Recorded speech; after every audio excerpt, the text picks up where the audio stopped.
Today I wanted to do you basically a little case study, a really nice bit of work we did for Thales Learning and Development. I'm sure you all know them, they've been a client of ours for ages. Obviously Thales is a really big multinational company. They are an arm of Thales that does purely learning and development. So I wanted to talk to you about some optimization work we've done where we've managed to optimize for users and search engines at the same time, which sounds like this crazy impossible thing, but actually these days it's essentially the same thing. It's all about best practice, doing what's right for the user, because that is what search engines are looking for these days. So I'm just going to walk you through the process we took and the results we had. So before I get onto that, just a little bit of background about Thales. They work with large multinational businesses that have kind of really big technical challenges. So they work with people like the Civil Aviation Authority.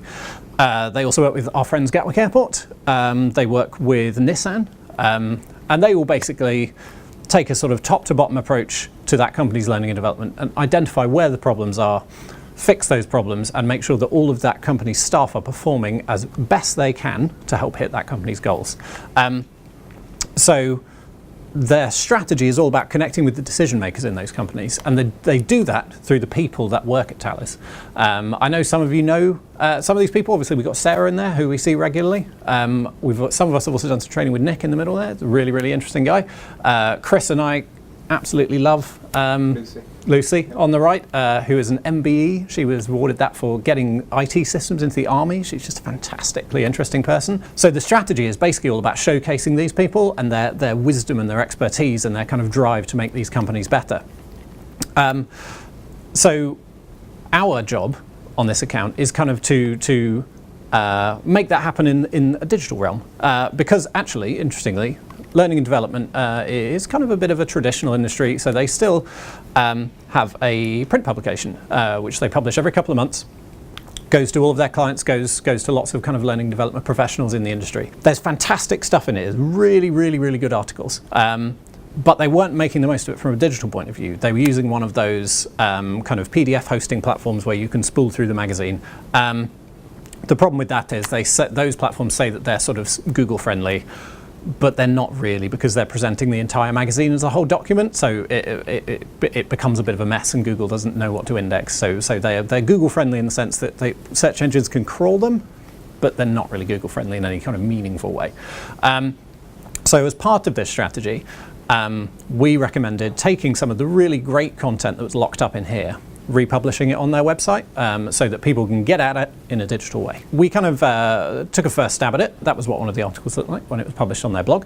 It was fine, but because of some restrictions in their website templates and development work that needed doing, we kind of there was a lot of missed opportunities from an SEO point of view. I mean, first of all, it's quite a long article. A lot of people will say, you know, you can go to a lot of digital marketing conferences and people will say, well, the ideal length for a blog post is 500 words.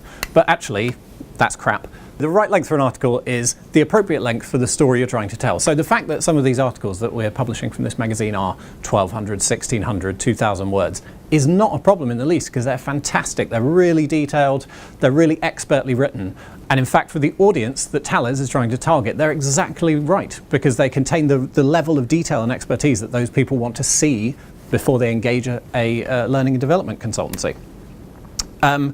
So what we did first off was we looked at the kind of technical foundations of them. What could we do?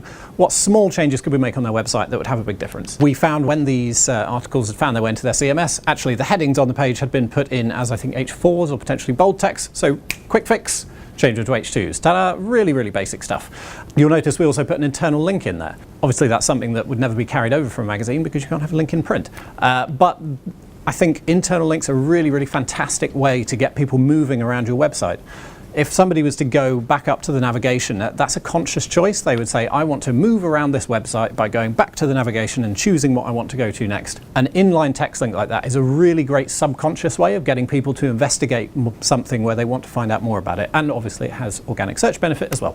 Once we've kind of got those technical foundations in place, we moved on to these kind of editorial design elements. So we kind of we'd done the sort of data side of it, and now we're moving on to the more creative side of it. And we work really closely with the creative team to develop some of these elements. And as you'll hopefully see, they're really nice.